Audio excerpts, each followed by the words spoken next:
channel is streaming, whatever I'm streaming on. Don't forget to go there, like, subscribe, share, comment, whatever it is, do that. All right. So today we've got some coursework to do. So I thought I'd do a bit of coursework on the kind of chat with you guys. So I'll do a little bit of coursework, a bit of chatting. I'm gonna put my specs because I need to want to do an artwork. I look like a geek and what? We're gonna put them on. If I can get this to work. There you go. So now you can see that. You can see my artwork. This is what I'm working on. And if you've never seen it before, it's Angel of the North. So it's, if you've never seen it before, that's good. So then you guys know that it's not shit. So we're just gonna quickly just turn off chat overlay. So you guys, I don't have to get like any interaction with the chat or anything. You guys can see it full screen, and it's nice and big for you. So this is Angel of the North. We've got a little bit of sketching. So we've got some like backgrounds and little foreground shadowing thing. We're going to do a bit more detail into this. Then we're going into it and kind of fiddle around with it. So let's do the thing they say in RTAC. Let's stop talking about it and let's do it. All right, so we're using a HB pencil today. Going to be using a HB pencil.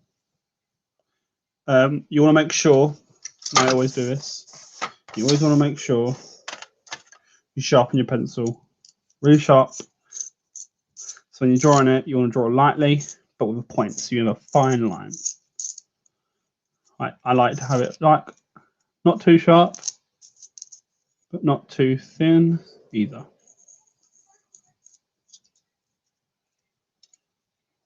There you go. So you've got a sharp enough point there, and you want to grab yourself a rubber. I got myself a rubber there. Now this drawing, just any kind of character, any kind of thing like this, you want to keep the shading and the consistency. So like where the shadow you think will hit. I've got references right in front of me of different angles of that Angel of the North. This is for a course piece, but we want to keep it. I've got a light pad, just a slight light pad. So then when I'm doing it, I can see through it and it's lighting up behind it. I don't normally have that. I normally have the lamp that's over here.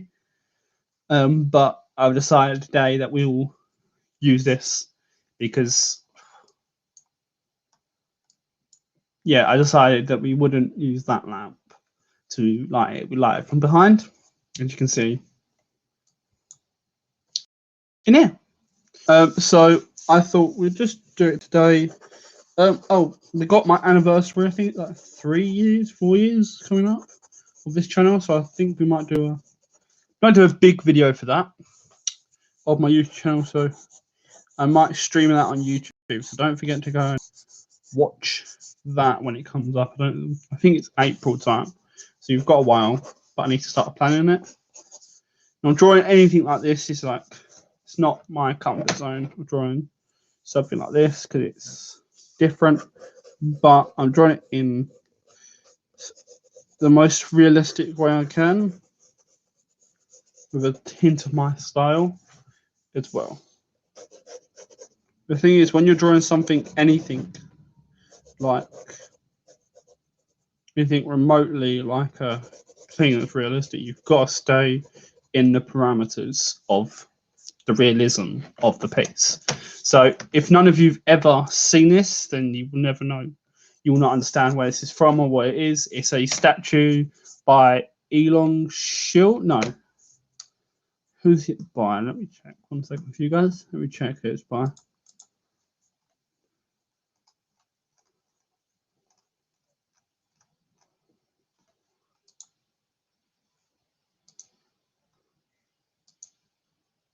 Antonio Gomez. I think that's how you say it.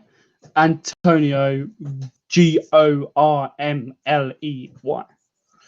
So yeah, this is by him, and it's a piece, a statue, like a artwork. That's why it's called Angel's North. It's in this country, so Surely go visit it. I do recommend it. I haven't visited it myself, but I've seen a lot of photos.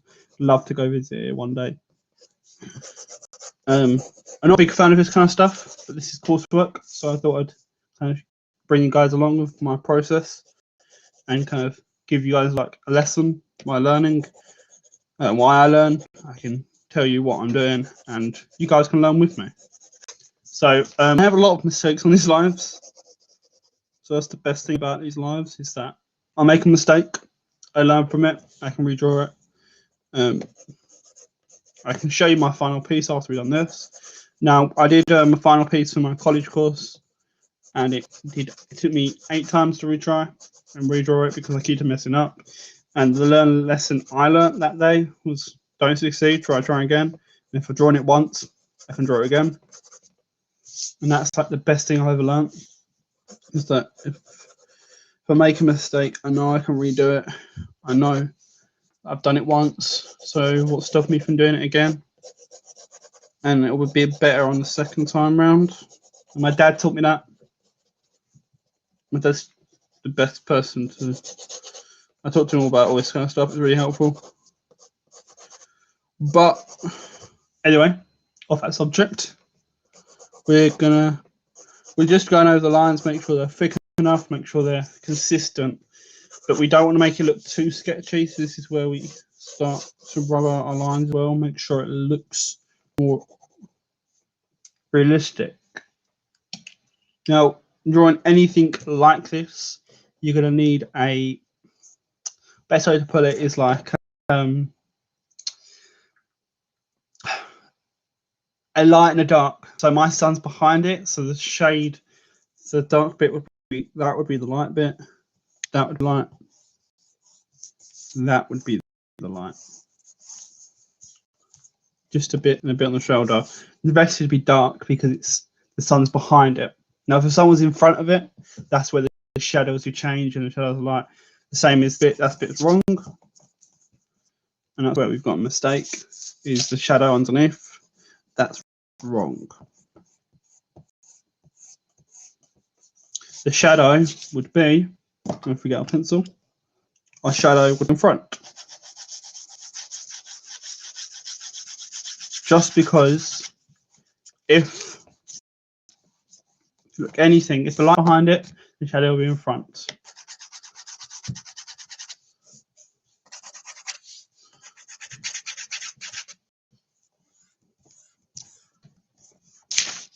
Sorry about that. You know, the shadow has to be in front of that. So you do that. Now, it's wrong, I know, because the wings are not that low and blah, blah, blah, blah. Yeah, we'll fix that and just do that. Simple as that, and then we'll rub out this. It's literally errors. You make errors to make mistakes. So you know, oh, that's not how it's meant to be. The thing is, this is more exaggerated because of the way the style I'm doing it in. It's a response, so I have to do it like his style, but with a twist of my own.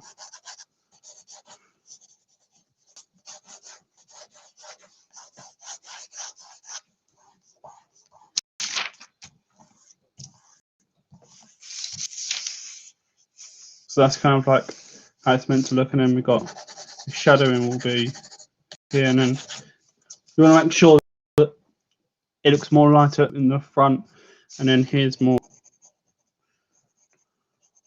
lighter here, and all across here there's going to be all white.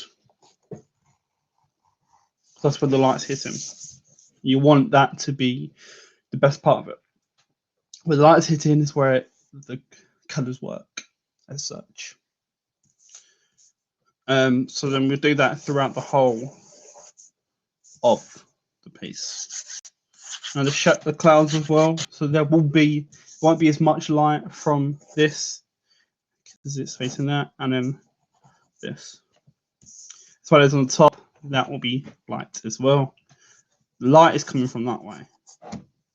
So all this here is going to be dark.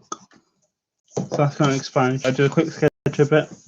That's explanatory of how light and dark and shadows work in this kind of artwork. Now, It's a quick video. We are going to do some more artwork because this video, I don't know what it's called. There you go. Sorry. So yeah, no. Doing anything like this, you have to figure out the way you want it to be. Like all these pieces, I figured out the way I want the light to hit, the dark places, because you got to think about, even if you're drawing in 2D, you got to think about a 3D element to make it more realistic, make it more, even if a cartoon, it still has a 3D element to it. You want to draw it so it's got a light hitting it. From, say, it's behind, you want the shadows in front. If it's in front, you want it behind, and you want to draw that to make it more like 3D looking. That's the best way I get around my artwork of drawing it. You want to add the shadows to make them look like they're 3D, like the Dalek there, or you got my like Iron Man there, or that there. Everything is diameters and light and shading. You've got to get right. Even if you're using markers, you've got to use a lighter color. Like I will show you.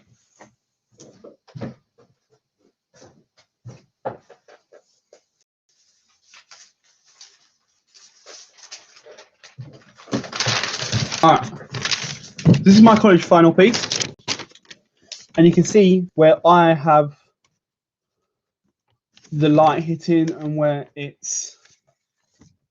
line shines and when the line works the best. Now, to show you on this, so here is where the light would hit. That will be in front, it's hitting there, and you still have shadows of this bit in here, and this bit would be that, because you can see the floor, the shadows in front, as it's shadows behind because the light is on front. So it's like they're standing in front of like a softbox as such, and that's how they like that, because you've got shadows there because that's facing away.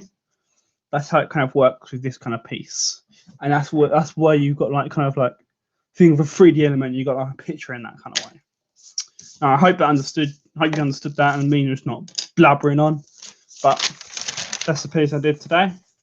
Really hope you like it, and this is what I've been doing. It took me 8 times. I said I'll show you at the end of the live stream. It was a quick live stream because I got a lot to do, and I thought I'd do one because I haven't done one in a couple of days. All right, thank you guys so much for watching. I will see you guys in the next one.